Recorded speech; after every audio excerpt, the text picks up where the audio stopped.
Ang sarap namang tumambay sa lugar na to. Napano kayang kahoy na to at namatay? Ba't ang daming bato rito? Para saan kaya to? Ang creepy naman sa lugar na to. Samahan niyo ako mga madi, mga padi. Pasyal tayo dito sa tabing dagat. Ayan, tingnan nyo naman. Ang ganda ng lugar dito, ng sunset. Pati ba naman aso? Trip din magpasyal dito. Magpalipas ang oras. Ayan oh, ang cute. Diba? Sarap na sarap siyang tumambay dito.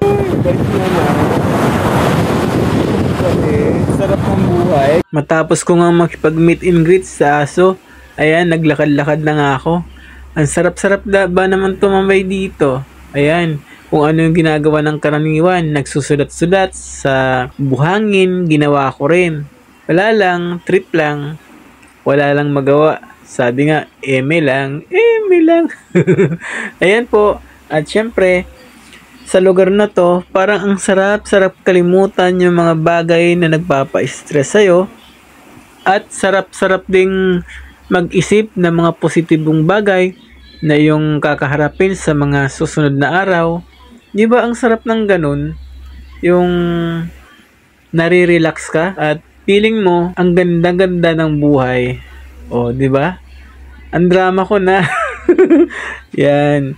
Yan po mga madi mga padi, dito lang po yan matatagpuan sa San Juan.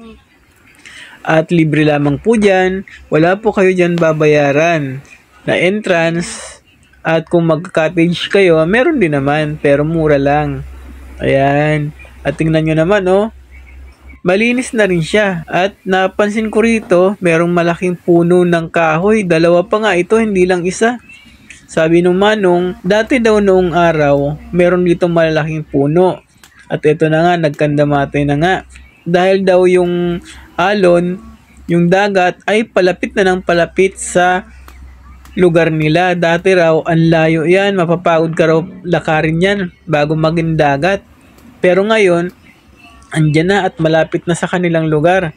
Katunayan nga, yung kahoy na yan, namatay na daw dahil pag tumataas ang tubig.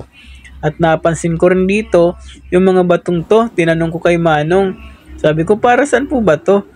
Yan daw pala ay gagamitin para sa breakwater. Para daw yung dagat hindi na lumapit sa kalupaan. Kaya lalagyan na ng breakwater. Dahil nga, ayun, kinakain na nga ng kinakain yung dalampasigan at palapit na ng palapit sa kanila. Sa katunayan nga daw, doon sa bandang dulo nan ay merong malawak na swimming pool.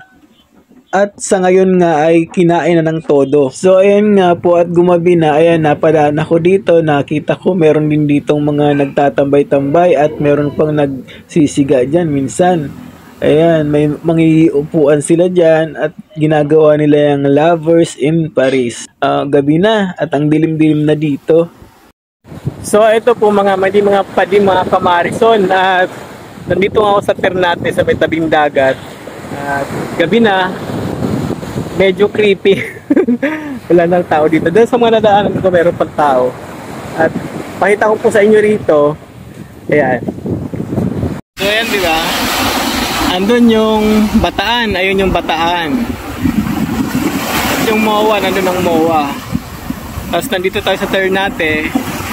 Eto, may ilaw na ako niyan.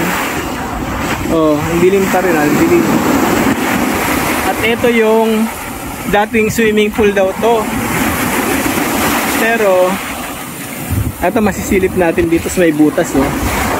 Ayan po ang isa sa ebidensya mga pali, sirang-sira na yung rito, swimming pool. O kitang-kita nyo naman kahit madilim. Ayan po, at dati raw ay ang layo niyan sa dagat, pero ngayon andyan na talagang kinain ng karagatan. At kung may Diwata Pares, meron din palang Duende Pares, at dito lang to matatagpuan sa boundary ng Ternate at Naik. Ayan po, at marami rin din palang kumakain dito. Ayan po yung papuntang Ternate, at ito naman ang papuntang Labak. Ayan, kung galing kang Ternate, bandang kanan siya. At eto nga po, marami rin pala ritong kumakain. 99 pesos lang din siya, pero hindi siya only rice. Pero meron na siyang libreng soft drinks. Ayan. At tingnan nyo naman. Oh, daming kumakain din, di ba? Eto nga pala ang aking in-order dyan. Paris Overload. Oh, yan, di ba? Oh, yummy. Oh, ano pang inaantay ko? Siyempre, kakainin na natin yan. Oh, pag subo ko, napaso pa nga ako. Ang init pa naman kasi. Oh, yan po, ang lasa po niyan ay masarap po siya. Tapos medyo, kung mahilig po kayo sa matamis-tamis, yan po ang lasa niya, medyo matamis-tamis po. Pero depende po sa inyo, kung kayo ay mahilig sa matamis, masasarapan kayo. Pero kung hindi naman kayo mahilig sa matamis, timplahan nyo na lang kung anong po pwede nyong idagdag para magbago yung lasa niya. So hanggang dito na lang ang ating video mga madi, mga padi. Thank you so much for watching. Ito po si Santi, nagsasabing masaganang buhay po sa ating lahat.